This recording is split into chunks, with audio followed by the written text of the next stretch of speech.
I'm thinking the same way. It's fun, it's great as long as we can grow it and make it interesting and have more and more interesting people, great talent join us and help us take it to a new area and different things, then why not keep going at it? And you know what? Somebody eventually will show up with lots of money and, throw an obscene number at you and you say, maybe, you know. Why do you think Groupon said no to an acquisition? I really don't know. I really don't know. I hope that was the right decision. Good answer. Good answer. Where do you think mobile is going? Everywhere. I mean, mobile is going to be everything. I can tell you, before I started Bestcovery, I was thinking, like, what can I do with mobile? Because I am very convinced that it's going to take, well, at the time I was convinced it's going to take over the world, and now we're seeing that. Really, if you think about it, our mobile devices are going to be the primary point of interface for the internet and getting information and everything, just about everything, purchasing things, paying for things. I mean, finding parking, whatever have you. Just everything is going to be done through your mobile device or whatever you want to call it. Yeah. And so I think that is going to be the primary device in our lives. And even today, if you think about it, around the world, let's say a country like China, mobile devices are the primary point of interface for the internet, and that's going to be ubiquitous. And did you use Bestcovery to figure out what your latest phone would be? Unfortunately, I live in an area that there's limited service, so I was more restricted by that. And then, it wasn't a choice. It was like, you can choose one of these phones because this is the only service here. So, so when you don't have choices, it makes life easy in some ways.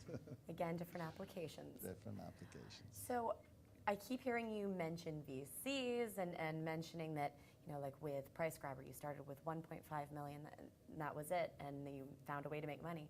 Would you recommend that someone who's launching a startup try and go with a bootstrapping method and stick it out as long as they possibly can?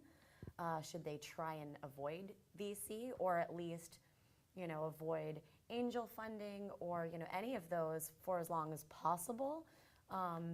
What kind of strategies do you typically absolutely. recommend? I mean, if you don't need the money, you should bootstrap. So if you think of a business, and I tend to like those businesses myself, if it's a business that starts generating cash flow, then by all means you should not take anybody's money. I mean, I think back of Price Grabber, and it's like, I could have put in the 1.5 million myself, and in retrospect, I should have. But at the time, you don't know. And so really, if you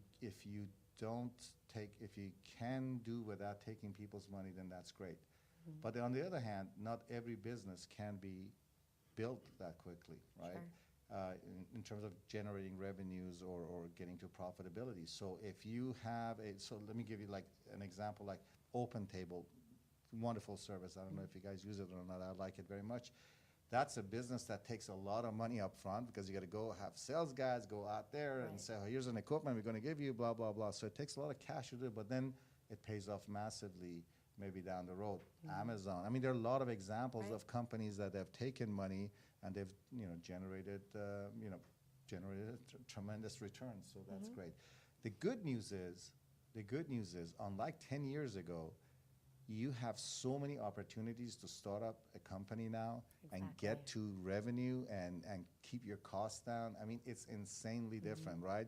10 years ago, you had to go buy a server, get technical guys, do all kinds of different things. Now you have the cloud, and it's just like, it's dirt cheap to get a server and get, 24/7 service on it. Yep. You can go to Google, Price Grabber, a number of other places, and get to revenues rapidly, because they do partnerships with you. So these things just didn't exist back then, and you had to get your own sales force and so on and so forth. So it's just a lot easier than it used to be to get to the positive cash flow. So yeah, absolutely. Great. On the other hand, everybody is doing it. So there you go. It's always a double-edged sword, right? Yeah, Efren, are there any questions in the chat room?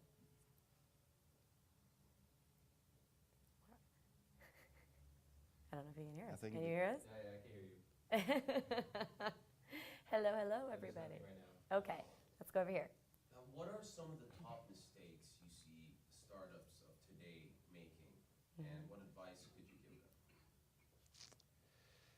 them? So the biggest problem that I see is too much monkey see, monkey do type of thing. It's like, okay, Groupon, and then like there are 500 Groupons, right? And so we said, well, how are you different than Groupon? We said, well, we only contact people on Tuesday mornings between 6:30 and only if it's a sunny day, you know. And it's like, okay, by limiting your market, it's not exactly, you know.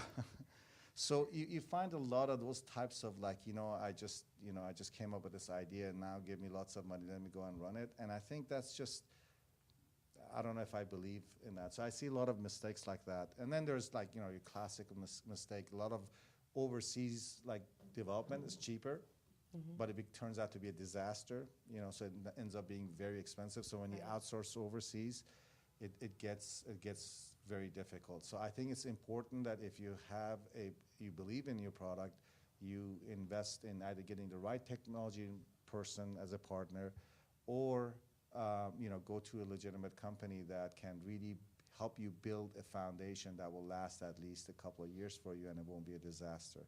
A little bit more expensive up front, but it's a good investment. So I really believe in that. We had more here. Great. What do you think about early stage valuations right now for startup companies? What do you mean? What do I think? Do you think that They're high, the market's low? heated right now? Yeah. Do you think it's still a good time? No, it's not heated at all because there's just really no money out there. If you think about it, startups are really suffering, right? There is massive amount of money for later stage companies, right, round C type of thing, because there's a lot of money, I think, with PEs, and they need to spend it, and they're spending it. But startups, I mean, as you see, VCs are seeing a lot of challenges in raising money, and so it's a very difficult time. Angels, which I'm, some people consider me one. They're wrong, but on every level.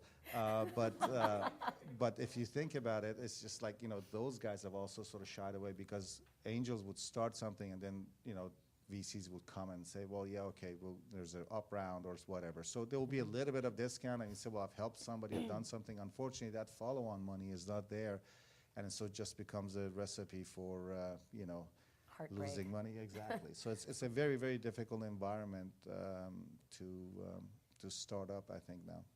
And so that's impacted the startup valuations. Right here. Could you shed some light on your recent acquisition and why you made that? ELC? Yeah. Absolutely. For several reasons. Number one is the team. Outstanding team. Really amazing. They've done a lot of good work, and I was really impressed with the team, and can't say enough good things about them. The second thing is that some of the things we just talked about. As I mentioned, I have seen a lot of companies that outsource their product to overseas, and it turns out to be a disaster. What ELC can do is help you architect a right product for you right off the bat, and they can do it rapidly. So they use Ruby on Rails, which is really phenomenal in terms of taking a concept and getting it live, and these guys really do it well. They're one of the premier companies that does that. They are in phone applications. They do a lot of iPhone applications. So my thinking was, well, if I get an idea, whether it's phone or whatever, it's all about execution these days, right? How quickly you can get this stuff out. So, here's a great resource that could help us do this. And then finally, another thing that I really, really believe in, this is a company at the forefront of cloud computing. And so that will be the wave of the future. There's this, having... You heard that here. So I think that's definitely three areas that I'm very excited about, but the team is just phenomenal, and they've done really some outstanding projects. Anybody else? I saw a hand. You were saying there hasn't been a lot of innovation in shop comparison. What's something other than like the Bestcovery type of thing that just kind of annoys you that hasn't been done? So shopping locally, this is something that really back in the day, PriceGrabber tried to solve the problem. I'm not kidding, I'm talking 2002, that way back then. And it just like the retailers didn't have the wherewithal to give us the data and so on and so forth.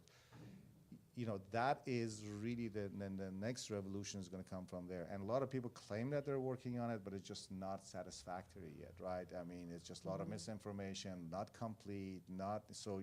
And if that's the case, you don't trust it, and if you don't trust it, how, what's the value of it? So I think really it's all about local, and it will be done because everybody will have the information. All retailers and service providers will one day realize this is the best way for them to market, to just to have the ability to send their data out. And I think just over time, population is changing. Everybody is becoming tech savvy, right?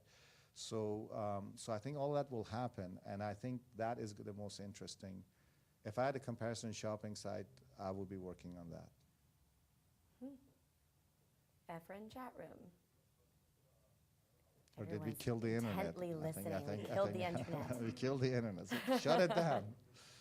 How do you build type-in traffic versus like SEO? I mean, it's so much easier to drive traffic organically through SEO.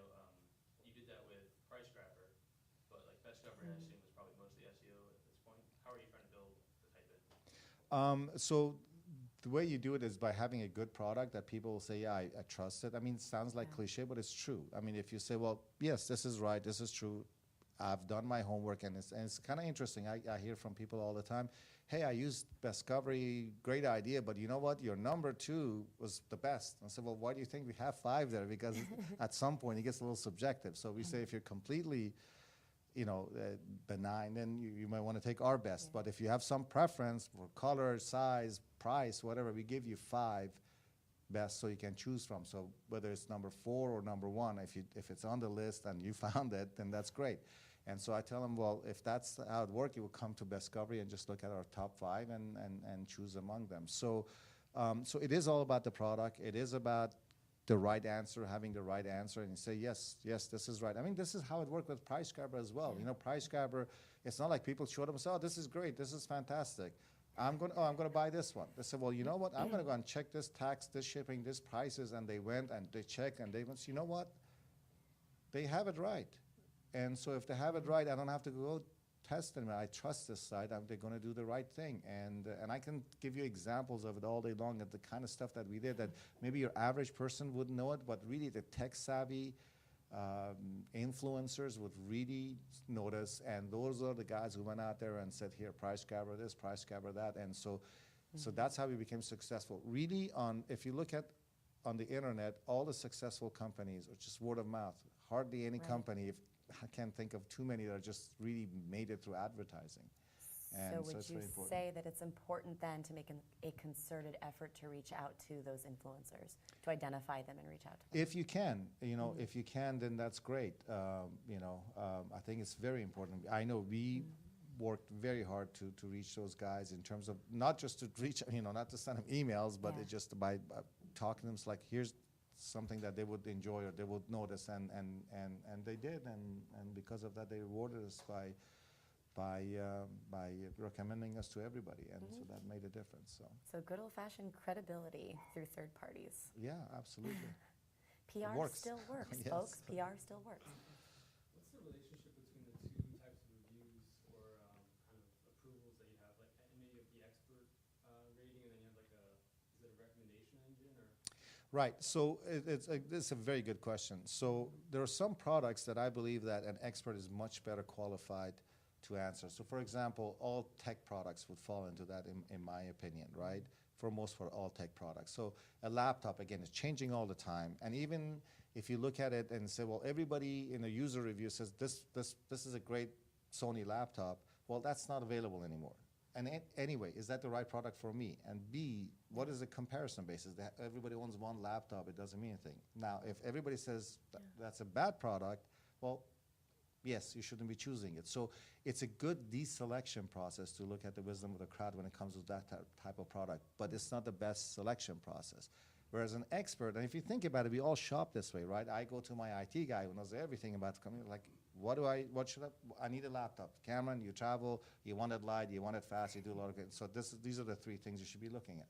So it works for that. But you look at some other areas. So let's take hotels or restaurants.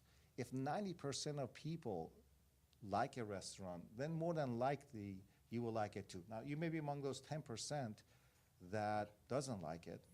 And I totally get that. But if 90% of people liked it, or they thought this hotel was nice, or was kid-friendly, or whatever have you, then more than likely you will get what you need